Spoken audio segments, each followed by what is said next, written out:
for our security. We know Donald Trump wants to dominate us. We don't want us to have power. He wants to have power over us. That's why we must be attentive and we need to step things up. You've said important things, but when will we have the capital market?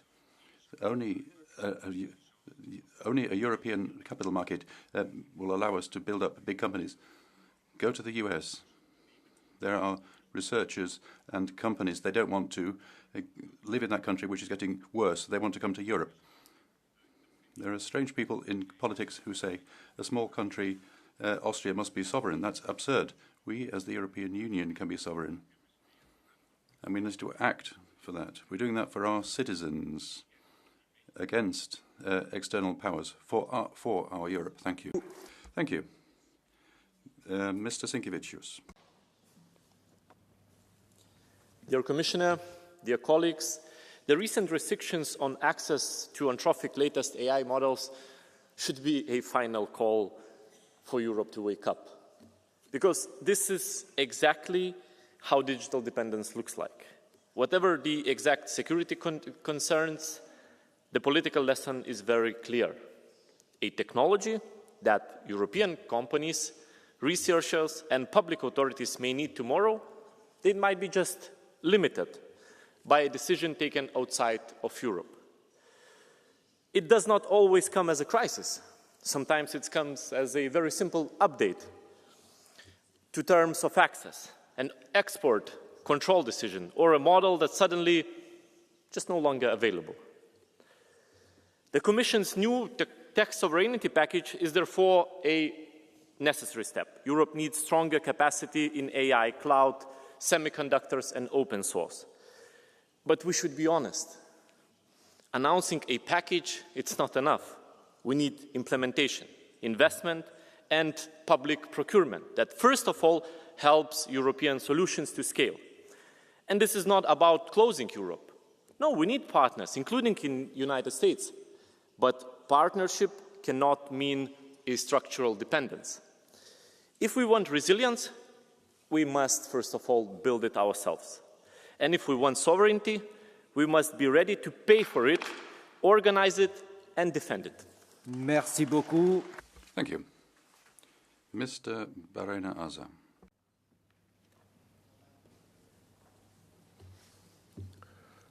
Good morning. Thank you, Chair.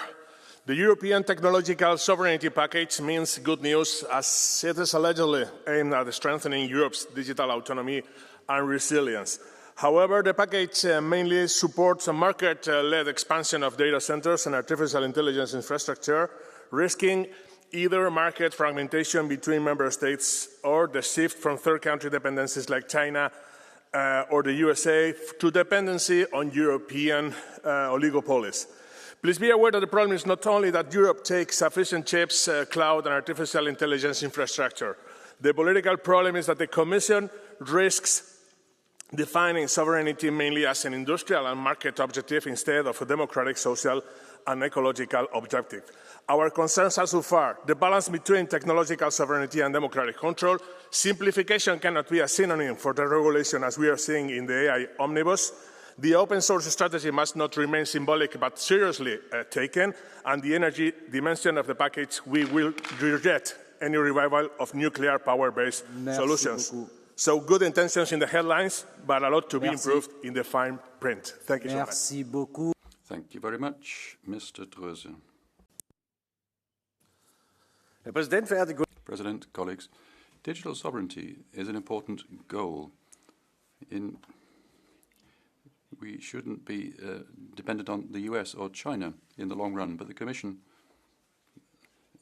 what the Commission is doing is the opposite of sovereignty, centralization, rules, control instruments, new authorities. Sovereignty comes through innovative and strong companies, fair competition, technological openness, and the ability for states to Brussels. We have the digital euro. That's supposed to be a modernization. Nobody wants it. Nobody needs it. That means that cash and financial freedom of Europeans is put at risk. The digital euro is an experiment. It's a state control measure, and it means we'll have surveillance. The freedom of people in Europe is important. The Commission is about absolute control, which is the absolute opposite of freedom. Thank you. Thank you. At the end of this first round of political group speakers, I give the floor to the Vice President. Thank you very much, Honourable Chair, Honourable Members.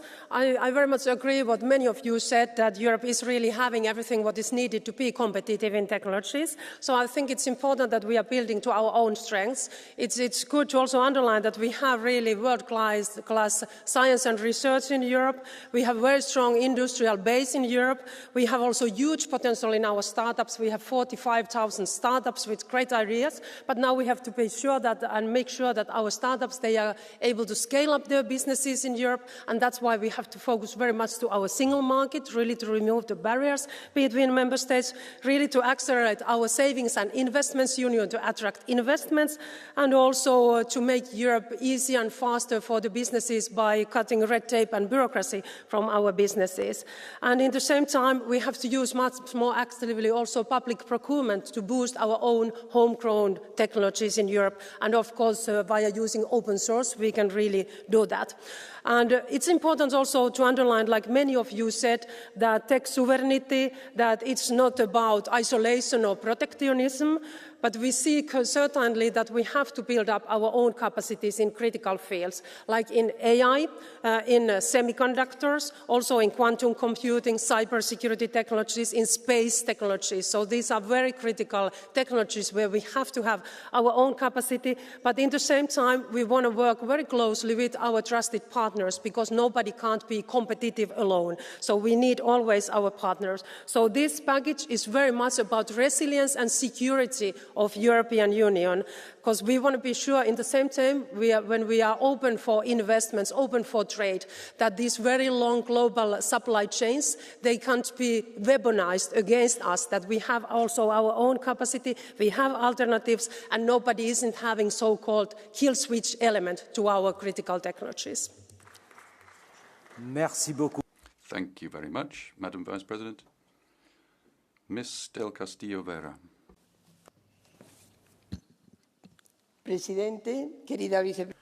President, Vice President, I'd like to begin by sharing 3 pieces of news. First of all, a couple of days ago, one of the key developers of AI in the world restricted formally access to the most advanced models. Secondly, last week, China announced an investment of $3 billion in a network center, data center. 80% of technology used will come from national providers and producers. And recently, we've seen how Iran has established that cloud systems of Bahrain and a number of other countries in the Gulf will be strategic targets. So it's not just an issue of competitiveness, it's an issue at the same time of strategy, of security as well. So the ambition behind this particular proposal has to lead to concrete results. First of all, we have to threefold increase our capacity by 2030. We cannot have any delay on this.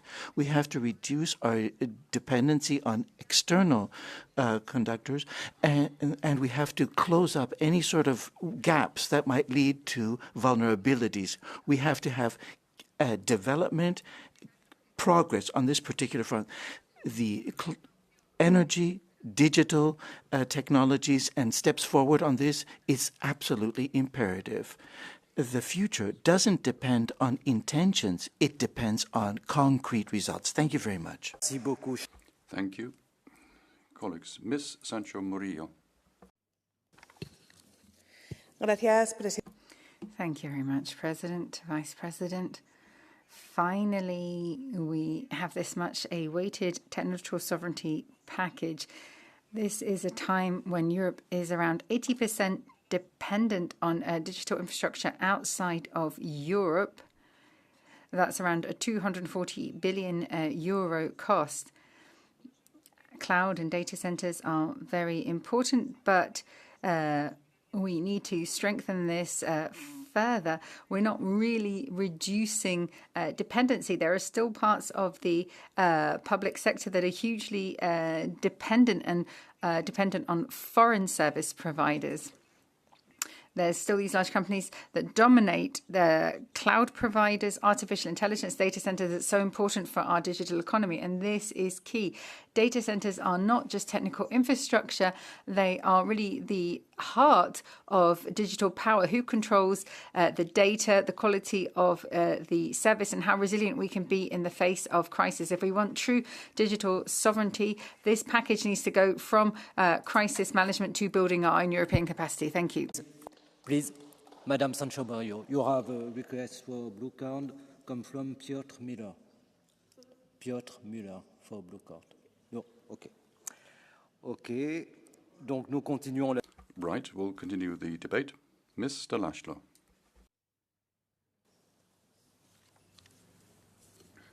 When it comes to digital sovereignty and innovation in the digital sector, the EU is lagging far behind the United States and increasingly behind China too. And this has been the case for very long now. In Europe, we lack enough software and hardware engineers. Chip manufacturing is limited. Expensive energy makes investing in data centers in Europe unattractive, and so does overregulation. At best, the EU is copying innovation in tech to have European alternatives. The problem is that the way innovation works is that those who pioneer innovation usually grab the largest market share. Copying digital innovation does not result in digital sovereignty. Therefore, the Commission's usual strategy of throwing money at the problem won't work either. Let me give you an example of how serious we are about digital sovereignty. This is an email we all received in our mailboxes. Dear member, as of 4 June 2026, Quant will replace Google as default search engine on the European Parliament computers in line with the Parliament's commitment to digital sovereignty and the protection of users' personal data. The problem is, the tutorial video added to the email explains to you how to go through your different browsers and switch back your search engine to Google. That's how serious we are. But let me give you also an example about the Commission's tech savviness and commitment. President von der Leyen deletes her messages with Pfizer CEO, and after investigation and pressure, what is the Commission spokesperson saying? That she had to free up space on her phone. This is not serious. This is embarrassing incompetence. Merci. Merci. Thank you. Mr. Torselli.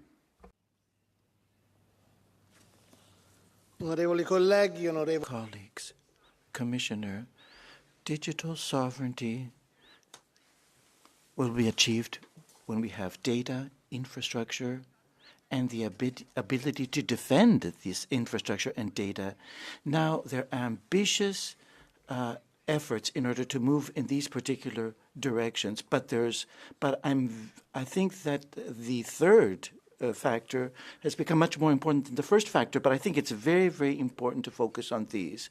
We have to find a European way for AI to move forward through new technologies. If we copy or if we try to manipulate or that which exists from others, we will not succeed. We have to be on the forefront with our own, with everything, agriculture, energy.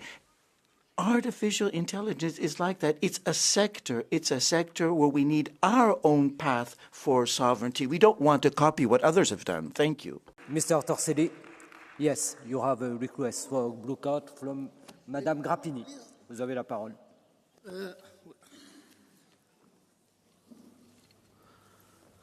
Okay, stimate coleg.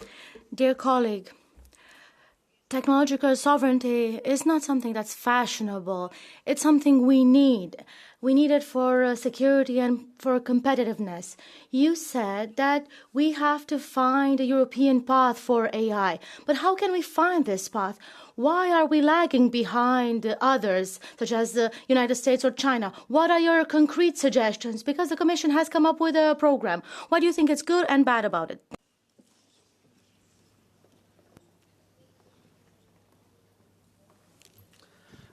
Grazie mille. Well, thank you. Thank you very much. Put on your headphones. Okay. Thank you very much, colleague. I do feel that the solution would be exactly what you said. In other words, find a European path. I don't think it would be simply depending on foreign technologies, but find our own in-house technology and secure ones. That's the solution. Of course, we have technology there which isn't secure in nature, but if we want to be autonomous, independent, we have to find our own hardware as well, not just software. So I think it is here that we have to really focus. And of course, the CHIPS Act is focused on software, but we need the hardware as well, and not copy that which exists out there already. Thank you. Thank you. Mr. Groothuis. Thank you, Chair. Dear Commissioner, sometimes it takes a political stunt to get things moving. Kennedy's moonshot speech, of course, the creation of Airbus, bold declarations that precede the reality they eventually created. So did the first EU CHIPS Act. It was ambitious, but it didn't get things moving yet, because it forgot to address the demand. Who was going to buy those advanced chips? I'm glad the new Cloud and AI Development Act nudges European governments away from American cloud providers and toward European alternatives. But this at least puts some demand at the table. But real demand, colleagues, doesn't come from governments. Real demand comes from the market. And right now, building and training European large language models with the most advanced AI chips is currently effectively impossible within the EU, and at least if you intend to follow laws and rules like the Copyright Directive or the GDPR. So here's the stunt. Here's the moonshot. Here's the Airbus moment of our time. Clear the runway for European AI to grow on European soil and get things moving. Deregulate. Thank you very much. Mr. Bart Groothuis. Oui, vous avez une demande de... You have a request for a blue card from Dirk Gottink.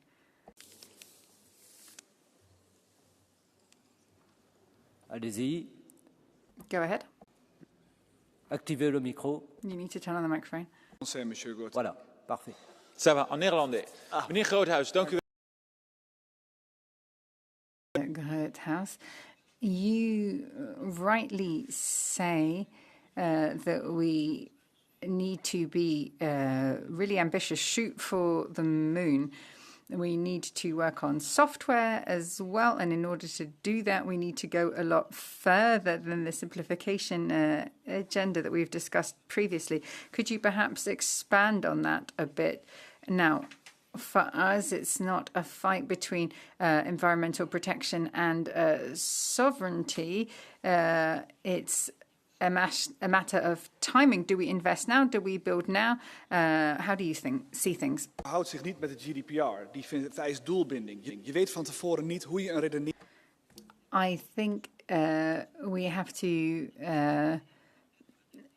think about how we can adapt. Looking at copyright, for example, when we're building these large language models.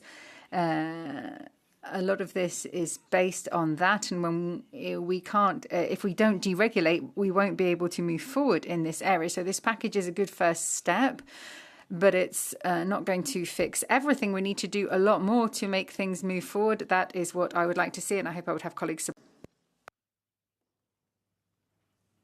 Mrs. Giza next.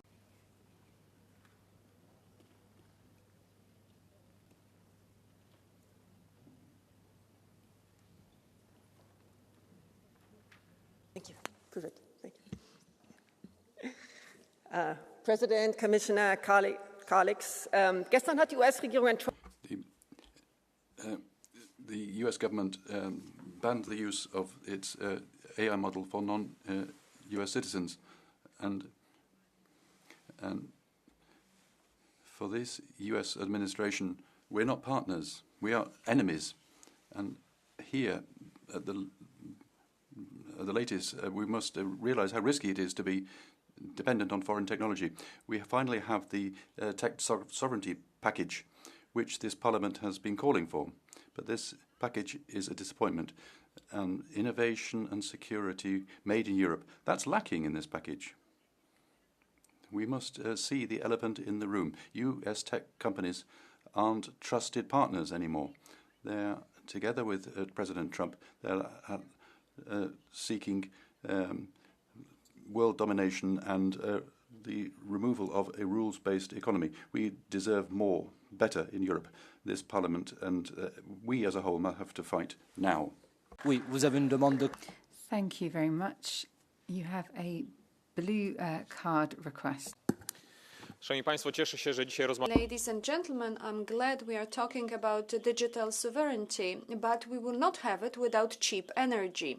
So I wanted to ask you, as you are representing the Greens, because you are one of those who co-created the ETS system, which makes the prices of energy in Europe one of the highest in the world. You did not want nuclear energy for years, and this is such a reliable source of energy. Would you say today that it was a mistake on your behalf, because we lost a lot thanks to your policy? So we can, yeah. Thank you for the question. I mean, have you ever looked at the cost of nuclear energy? It's the most expensive form of energy. So do you want our citizens to subsidize that energy in order to have American AI so Elon Musk and Mark Zuckerberg and a lot of other US companies can make money? Because this is what's happening in the US. In the US, it's the citizens who are paying higher electricity bills, and this is why they are revolting at AI. Look at the numbers. What we can do in Europe, and this is where the Commission is looking in the right direction, is having more renewable energy. Big build-up of renewable energy, that's the way to go for Europe. Everything else will be too expensive. Vous pouvez rester là. Oui. Allez-y. Non, vous pouvez rester. So if you stay there, there's a response. Je vous donne la parole. Ja mam wrażenie, że Zieloni w ogóle nie wiedzą. I have a feeling that the Greens do not know how the energy system works. I think you realize that for the energy system in Europe to work, we need stable sources of energy. Renewables are important in the system. However, what we need is stable energy, such as exactly nuclear energy, for example. They are necessary to keep the stability of the system. And if you cannot see it, then it's not surprising for me that you don't know how to build sovereignty in Europe, digital or otherwise. And this surprises me a lot. Yeah, I'm pretty surprised about your ignorance. Look at the prices of energy. Look how the